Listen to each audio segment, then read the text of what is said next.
أهلا وسهلا بكم يا شباب في صف اللغة العربية. اليوم نتحدث عن الverb form 5. Form 5 verbs, they have an intensive repetitive meaning, and this meaning has a change of state or reflexive meaning, like it's not requiring an object, of course, or it can also mean it can also have a transitive meaning, which means requiring an object, but in both cases the verb has an intensive meaning. As I said, intensive or repetitive meaning. In both cases, whether transitive or intransitive, the verb will mean intensive repetitive meaning. Example of that, like this special meaning, we can see it in a word like takassara. We have the letter kasara. So we know kasara, or like the past of the verb kasara, verb from 1, will be broke. What about takassara?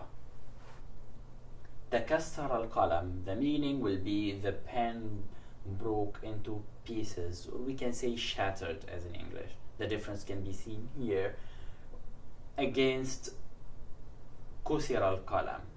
Kusira al-qalam. The pen got broken, or the pen broke.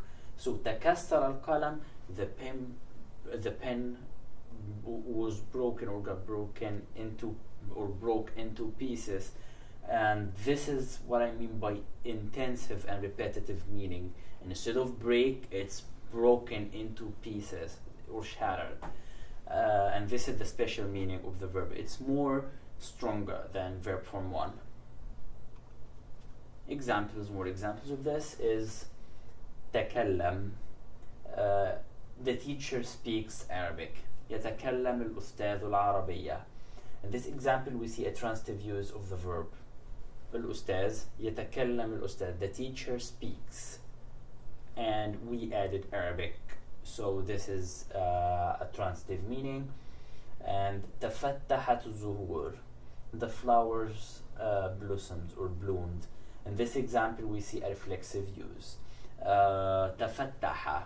We already know, like you already know, that the word fataha, which he opened, and the meaning in Arabic tafattahat zuhur, like opened, the flowers opened or bloomed, blossomed. So that's the meaning. So it is not just opened, it's an intensive and a reflexive meaning. Tafattahat, repetitive meaning. Tafattahat,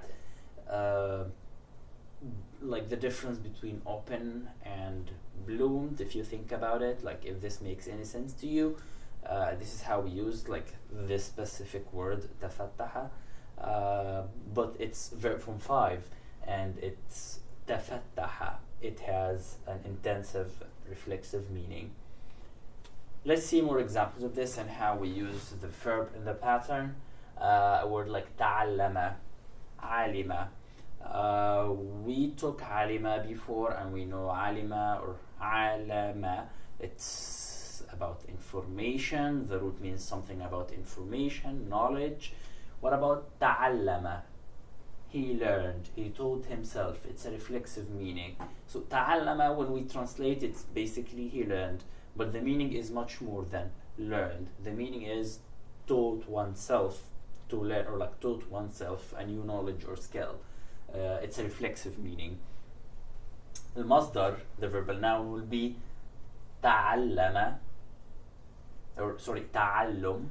The masdar will be ta'allum. This is the noun. So you can see here the difference between ta'allama and ta'allum. This is one of the unique verbs where actually we don't add any extra letters in the verbal noun, but we change the sound.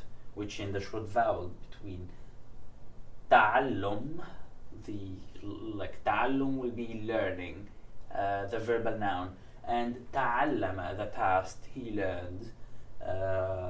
So ta'allum, a change in the lo, ta'allum, geminated lo sound, and then ta'allam, geminated la sound.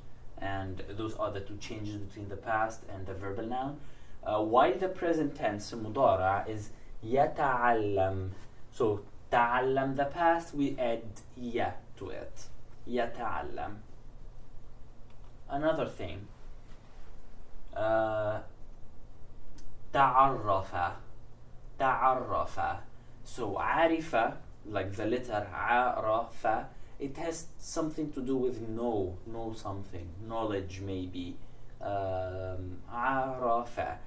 But in this pattern, in this form, تعرف, he recognized, he made himself know something. It's still a reflexive and it's an intensive meaning. تعرف, he got to know something. He taught himself to know something, made himself know something. And the verbal noun, المصدر, تعرف. Again, تعرف, the past, and we add we don't add any more letters, we change the sound only. Instead of the تعرف ra sound, it will be ru sound, geminated ru sound. تعرف. تعرف, which is the recognition of somebody or something. Recognition. تعرف. And the past will be تعرف, recognized. The present we add the extra ya, so it will be يتعرف. يتعرف.